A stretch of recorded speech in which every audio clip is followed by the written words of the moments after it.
Samantala, kaligtasan po ng electric vehicles sa mga kakalsadahan na binigyang pansin po ng LTO Region 1. Para sa detalye ng balitang yan, kasama natin Idol Neil Moyano.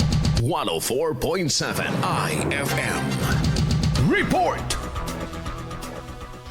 Binigyang pansin ng Land Transportation Office o LTO Region 1 ang kaligtasan ng paggamit ng battery electric vehicles o BEVs, hybrid electric vehicles o HEVs at light electric vehicles o LEVs sa mga pampublikong kalsada sa pamamagitan ng mas pinaigting na public education campaign. Ayon kay Regional Director Glorioso Daniel Z. Martinez, layunin ng kampanya na gabayan ang mga motorista sa ligtas at legal na paggamit ng e-vehicles kasabay ng pagpapatupad ng RA 11697 o E-Vehicle Industry Development Act o Vitalo. Sa pangunguna ng Regional Law Enforcement Section o RLES, nagsasagawa ang LTO ng information drive, pakikipag-usap sa mga motorista at pamamahagi ng mga road safety reminders bago magpatupad ng anumang parusa. Binigyang diin ng ahensya na mahalaga ang maagang edukasyon upang maiwasan ang aksidente at masiguro ang pagsunod sa mga umiiral na pulisiya bilang suporta sa mas ligtas, moderno at sustainable na transportasyon sa buong bansa. Kasama mo mula rito sa FM News Tugupan, ito si Idol Neil Moyano,